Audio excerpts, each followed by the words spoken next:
Political ideologies, ये 8वां हिस्सा है, 8th पार्ट है। इकोनॉमिक थ्योरी ऑफ लिबरलिज्म, उदारवाद का आर्थिक सिद्धांत, उदारवाद का आर्थिक सिद्धांत। The basis of liberalist state must be seen in the economic system which created this system. It was a class of capitalists, class of capitalists. उदारवादी राज्य का आधार, उदारवादी राज्य का आधार हमें उस आर्थिक व्यवस्था में ढूंढना चाहिए।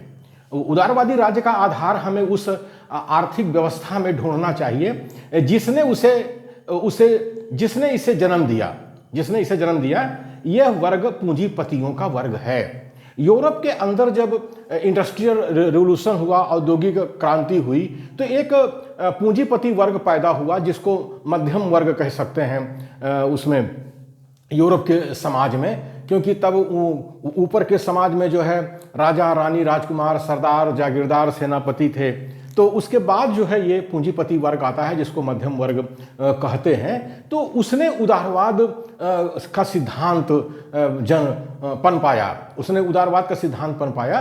तो वही कहा गया है कि उदारवादी राज्य का आधार हमें उस आर्थिक व्यवस्था में ढूंढना चाहिए जिसने इसे जन्म दिया, जिसने इसे जन्म दिया। यह वर्ग पूंजीपतियों का वर्ग है। यानी कि जो उदारवादी जो सिद्धांत है उसे पूंजीपतियों ने जन्म दिया, जो यूरोप के मध्यम वर्ग थे, मिडिल क्लास के लोग थे, उस समय उनको माना जाता था। Commercialism is a primary form of liberalist economic ideology. वाणिज्यवाद उदारवादी आर्थिक विचारधारा का पहला रूप है। वाणिज्यवाद उदारवादी आर्थिक विचारधारा का पहला रूप है। यानी वो जो मध्यम वर्ग निकला, यूरोप में व्यापारी वर्ग निकला, तो वो जो है कहता है कि वाणिज्यवाद, वाणिज्यवाद मतलब कि व्यापार करना है, बिजनेस करना है, बिजनेस करना है। तो ये आर्थिक उदारवादी आर्थिक विचारधारा का पहला रूप है। यानी जो उदारवादी लोग थे वो कहते थे, वो व्यापार में विश्वास करते थे, बिजनेस करना है, बिजनेस यानी व्यापार करना है। जैसे हम भारत देश के अंदर देखते हैं, यहाँ पर जो वैश्य जो हमारा जो वर्ण है, वर्ण के लोग हैं, वो कहते हैं कि भाई हमारा काम जो है बिजनेस करना है, बिजनेस करना है। तो इसी तरह से ठीक है, वहाँ वर्ण व्यवस्था नहीं थी, लेकिन एक जो मध्यम वर्ग निकला इंडस्ट्रियल रिवोल्यूशन से, जो व्यापार करने के क्षेत्र में निकला, तो उसने इसको रूप दिया कि वाणिज्यवाद उदारवादी आर्थिक विचारधारा का पहला रूप है। वाणिज्यवाद मतलब कमर्शियलिज्म, यानी व्यापार करना है, बिजनेस करना है, ये सिद्धांत निकला।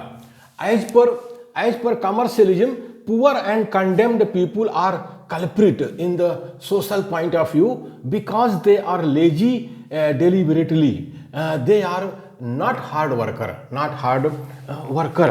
तो वाणिज्यवाद का एक मुख्य विचार यह था। वाणिज्यवाद जो है, कमर्शियलिज्म जो है, या बिजनेस क्लास कह लीजिए, तो वाणिज्यवाद का एक मुख्य विचार यह था कि गरीब और बेकार मनुष्य समाज की दृष्टि में गुनाहगार माने जाने चाहिए। गुनाहगार माने अपराधी माने जाने चाहिए, क्योंकि वे जानबूझकर मेहनत से जी चुराते हैं और आलस्य की जिंदगी करते हैं। एक तरह से जो बिजनेस क्लास है वो जो है गरीब मजदूरों का शोषण करके ज़्यादा बड़ा पूंजीपति बनना चाहता था। तो वो अपने को उचित ठहरा रहा है कि हम सही हैं, लेकिन ये जो गरीब मजदूर हैं ये बेकार के लोग हैं और ये जानबूझ करके काम नहीं करते हैं, इसलिए ये लोग गरीब हैं। ये तो वही हो गया ना, जैसे जंगल का सिद्धांत है, तो वहाँ जो बड़े प्राणी होते हैं छोटे प्राणियों का शिकार करते हैं, तो वो यही तर्क देते हैं कि हम बड़े हैं, हम मजबूत हैं, और ये छोटे लोग, जो छोटे जानवर जो हैं, ये मेहनत नहीं करते हैं, शिकार ज़्यादा नहीं करते हैं, ऐसे भागते रहते हैं, इसीलिए कमज़ोर हैं, तो इनको मार करके खाना जो है उचित है। तो उसी तरह से जो है जो बिजनेस क्लास है वो यूरोप के अंदर वो जो है गरीब मजदूरों का शोषण करते थे। तो अपने को जायज़ ठहराने के लिए ये सिद्धांत उन्होंने निकाला कि गरीब और बेकार मनुष्य समाज की दृष्टि में गुनाहगार हैं, यानी कल्प्रिट हैं, क्योंकि वो जानबूझकर मेहनत से जी चुराते हैं, मेहनत से जी चुराते हैं और आलस्य की ज़िंदगी बसर करते हैं। हम अपने भारत देश में भी देख सकते हैं, यहाँ जो द्विज वर्ग है, जो शैतान पेशवाओं का जो वर्ग है, वो कहता है कि शूद्र जो है, यानी शूद्र यानी SC ST OBC माइनॉरिटी के जो नौजवान हैं जो है वो पढ़ने में अच्छे नहीं होते हैं, उनकी बुद्धि नहीं होती है, वो जो है उनके अंदर मेरिट नहीं होती है और उनको ये कलम कसाई बन जाते हैं और इंटरव्यू में उनको कम नंबर देते हैं, भले ही रिटर्न में उनके ज़्यादा नंबर आए, उनका सिलेक्शन नहीं होता है। ये अपने को जायज़ ठहराने के लिए कोई ना कोई तर्क लोग पैदा कर लेते हैं। अब उनको शोषण करना है तो क्या है, वो अपने तर्क तो करेंगे ही, विकसित करेंगे ही। As per naturalists state should not interfere into the matter of economic affairs. प्रकृतिवादियों ने आर्थिक व्यवस्था में राज्य के हस्तक्षेप को नाजायज माना। ये प्रकृतिवादी भी उदारवादी हैं और ये भी वही उसी क्लास से निकले हुए लोग हैं। अब अलग है कि अलग अलग भेष बना करके आते हैं, कोई उदारवादी बन जाता है, कोई प्रकृतिवादी बन जाता है, कोई पूंजीवादी बन जाता है, लेकिन सब एक ही थैली के चट्टे बट्टे हैं। जैसे हम भारत देश के अंदर अपने देखते हैं, चाहे कांग्रेस हो, चाहे BJP हो, चाहे भाजपा हो, चाहे कांग्रेस हो, चाहे कम्युनिस्ट हो, सब के सब जो है एक ही क्लास के लोग बन जाते हैं और यहाँ के गरीब मजदूरों का SC ST OBC माइनॉरिटी का शोषण करते हैं। तो वैसे ही प्रकृतिवादियों ने आर्थिक व्यवस्था में राज्य के हस्तक्षेप को नाजायज माना और पूंजीपति भी कहता है कि आर्थिक व्यवस्था में राज्य को हस्तक्षेप नहीं करना चाहिए। फ्रांस के अंदर जो क्रांति हुई थी वो इसी बात को लेकर के हुई थी ना, कि जो नए पूंजीपति पैदा हुए थे वो राजा रानी को ख़त्म करना चाहते थे, कि राजा रानी से जो सुविधाएं चाहिए वो उनको नहीं मिल रही थी। तो किसानों और मजदूरों के कंधे पर चढ़ करके उन्होंने वहाँ पर क्रांति की और पूंजीवाद की प्रस्थापना कर दी। किसान मजदूर बेचारे मुँह ताकते रह गए। ये यूरोप के अंदर हुआ है। They say that interference by the state into the economic system is harmful. State should not involve into industrial and commercial activities. ये जो प्रकृतिवादी हैं ये भी वही हैं, उदारवादी हैं, लेकिन चेहरा बदल करके आते हैं। तो वो कहते हैं कि उन्होंने कहा कि राज्य के द्वारा उद्योगों और व्यापार के क्षेत्र में हस्तक्षेप करना आर्थिक दृष्टि से हानिकारक है। यानी जो प्रकृतिवादी हैं वो कह रहे हैं कि राज्य को जो है उद्योग धंधे नहीं लगाना चाहिए, व्यापार में नहीं करना चाहिए, केवल लॉ एंड ऑर्डर को देखना चाहिए, कानून और व्यवस्था को देखना चाहिए। आज हमारे मोदी जी भी तो यही कह रहे हैं ना कि राज्य का काम जो है धंधा करना नहीं है, उद्योग चलाना नहीं है, वो सब जितने पब्लिक सेक्टर है सब बेचते चले जा रहे हैं। ये सब बहानेबाजी है और उनको गरीब मजदूरों का शोषण करना है, भारत के मूल निवासी बहुजनों का शोषण करना है, ये सब चीज़ करेंगे ही। तो वही चीज़ तो वहाँ भी हो रहा था, यूरोप के अंदर भी हो रहा था कि जो प्रकृतिवादी थे भेष बदल कर उदारवादी थे, भेष बदल कर प्रकृतिवादी बन गए थे और कह रहे थे कि राज्य को जो है उद्योग और व्यापार के क्षेत्र में हस्तक्षेप नहीं करना चाहिए, कह रहे थे। In their economic theory, agriculture sector is a basic sector. जो प्रकृतिवादी थे वो कह रहे थे कि उनके आर्थिक सिद्धांतों में कृषि को अर्थव्यवस्था का मूल आधार माना गया है। कृषि को अर्थव्यवस्था का मूल आधार माना गया था। वो जो प्रकृतिवादी थे यूरोप के अंदर ये बात कह रहे थे, जो कृषि है, एग्रीकल्चर सेक्टर है, ये हमारा बेसिक सेक्टर है। आज हमारे मोदी जी भी तो यही कह रहे हैं। हमारे भारत देश में अडानी अंबानी को लेकर क्या कह रहे हैं, हम किसानों की आय को दुगना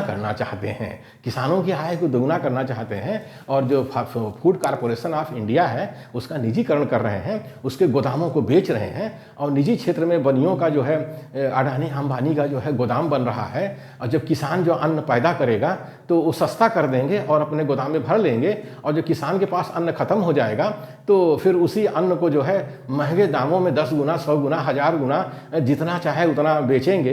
तो किसान भी मरेगा, मजदूर भी मरेगा, सही देखा जाए तो मूल निवासी बहुजन मरेगा इस भारत देश के अंदर। ये तो अच्छा हुआ कि हमारे राकेश टिकैत जी ने, जो किसान नेता हैं, इस चीज़ को उन्होंने भांप लिया, उन्होंने बड़ा आंदोलन चलाया, साल भर से आंदोलन चलाया, उन किसानों को धन्यवाद देना चाहिए हमारे भारत देश में। लेकिन ये कि जो प्रकृतिवादी हैं यूरोप में, वो यही कह रहे हैं कि उनके आर्थिक सिद्धांतों में कृषि को अर्थव्यवस्था का मूल आधार माना गया था, और हमारा भारत तो कृषि प्रधान देश है। यहाँ तो कृषि को मूल आधार मानना ही चाहिए हमारे भारत देश में। They were unable to understand that feudalism was converting itself rapidly into the capitalist class. वे यह नहीं समझ सके, यानी जो प्रकृतिवादी थे यूरोप के, वो यह नहीं समझ सके कि सामंतवाद तेजी से पूंजीवादी व्यवस्था में बदल रहा था। सब बात बेकार की बातें, सब झूठी बातें हैं, सब जानते थे, प्रकृतिवादी सब जानते थे। लेकिन अब लिखने वाले लिख रहे हैं कि उनको नहीं पता था कि सामंतवाद जो है तेजी से पूंजीवादी व्यवस्था में बदल रहा था। यहाँ हमारे भारत देश में क्या हुआ, जब देश आज़ाद हुआ, अंग्रेज चले गए 1947 में, तो यहाँ का जो द्विज वर्ग है, ब्राह्मण क्षत्रिय वैश्य है, उसके पास इतनी पूंजी नहीं थी कि वो यहाँ निजी क्षेत्र में व्यापार कर सके। तो हमारे नेहरू जी ने जो है समाजवादी व्यवस्था कायम की और अंग्रेजों के उद्योगों का निजीकरण, सरकारीकरण किया या राष्ट्रीयकरण किया, यानी बैंकों का राष्ट्रीयकरण इंदिरा जी ने किया। इसी तरह से ढेर सारी उद्योग थे, एयरलाइंस जो थी टाटा की, तो उसका जो है राष्ट्रीयकरण नेहरू जी ने किया। इसी तरह से एयरवेज, रेलवेज, रोडवेज सबका राष्ट्रीयकरण हुआ था, बिजली उद्योगों का राष्ट्रीयकरण हुआ था, स्टील का और कोयले सबका राष्ट्रीयकरण हुआ था। तो भारत की अर्थव्यवस्था एक मिश्रित अर्थव्यवस्था के रूप में चल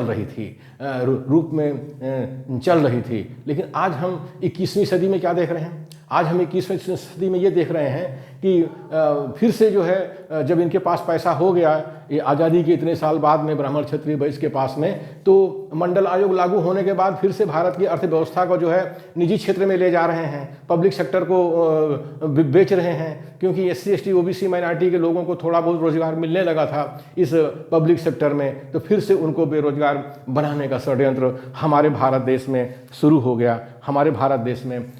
गया। ये षड्यंत्र हमारे भारत देश में हो रहा है। ऐसा ही यूरोप में हुआ था।